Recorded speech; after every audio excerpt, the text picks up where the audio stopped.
ಕುಡಿದ ಮತ್ತಿನಲ್ಲಿ ಕಾರು ಚಾಲಕನ ಅಟ್ಟಹಾಸ. ಚಿಕ್ಕನಾಯಕನಹಳ್ಳಿಯ ಅರಳೆಪೇಟೆಯಲ್ಲಿ ಸರಣಿ ಅಪಘಾತ ಆಗಿದೆ. ಎಷ್ಟೋ ಬಾರಿ ಹೇಳ್ತಾರೆ ಕುಡಿದು ಕಾರ್ನ ಚಾಲನೆ ಮಾಡಬೇಡಿ ಅಂತ. ಕುಡಿದು ಕಾರು ಚಾಲನೆ ಮಾಡಿ ನಿಮ್ಮಿಂದ ಬೇರೆಯವರು ತೊಂದರೆ ಆಗುತ್ತೆ. ದೃಶ್ಯಾವಳಿಯಲ್ಲಿ ಗಮನಿಸ್ತಾ ಇದ್ದೀರಾ ಕುಡಿದ ಮತ್ತಿನಲ್ಲಿ ಕಾರು ಚಾಲಕ ಯಾವ ರೀತಿ ಅಟ್ಟಹಾಸವನ್ನ ಮೆರೆದಿದ್ದಾನೆ ಅಂತ.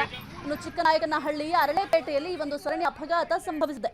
ತುಮಕೂರು ಜಿಲ್ಲೆಯ ಚಿಕ್ಕನಾಯಕನಹಳ್ಳಿ ಅರಳೆಪೇಟೆ ವೇಗ ಹಾಗೂ ಅಜಾಗರೂಕ ಚಾಲನೆಯಿಂದ ಈ ಒಂದು ಘಟನೆ ನಡೆದಿದೆ. ಹಲವು ವಾಹನಗಳಿಗೆ ಒಬ್ಬ ಡ್ರೈವರ್ ಏನಿದ್ದಾನೆ ಕುಡಿದು ಚಾಲನೆ ಮಾಡ್ತಾ ಇದ್ದಾನಲ್ಲ ಆತ ಹಲವು ವಾಹನಗಳಿಗೆ ಹೊಡೆದಿದ್ದಾನೆ. ಅದೃಷ್ಟವಶಾತ್ ಯಾವುದೇ ರೀತಿಯ ಪ್ರಾಣಾಪಾಯ ಸಂಭವಿಸಿಲ್ಲ. ನಿಯಂತ್ರಣ ತಪ್ಪಿ ವಿದ್ಯುತ್ ಕಂಬಕ್ಕೂ ಕೂಡ ಕಾರ್ ಡಿಕ್ಕಿಯಾಗಿದೆ. ಡಿಕ್ಕಿ ಹೊಡೆದ ರಭಸಕ್ಕೆ ಆ ಒಂದು ವಿದ್ಯುತ್ ಕಂಬ ಕೂಡ ಮುರಿದು ಬಿದ್ದಿದೆ. ದೃಶ್ಯಾವಳಿಗಳಲ್ಲಿ ಅದನ್ನು ಕೂಡ ನೀವು ಗಮನಿಸ್ತಾ ಇದ್ದೀರಾ. ಇನ್ನು ಚಾಲಕನನ್ನ ಹಿಡಿದು ಸಾರ್ವಜನಿಕರು ಸ್ಥಳದಲ್ಲೇ ತರಾಟೆಯನ್ನು ತೆಗೆದುಕೊಂಡಿದ್ದಾರೆ. ಸದ್ಯಕ್ಕೆ ಚಿಕ್ಕನಾಯಕನಹಳ್ಳಿ ಪೊಲೀಸ್ ಠಾಣೆಯಲ್ಲಿ ಈ ಕುರಿತು ಪ್ರಕರಣ ಕೂಡ ದಾಖಲಾಗಿದೆ.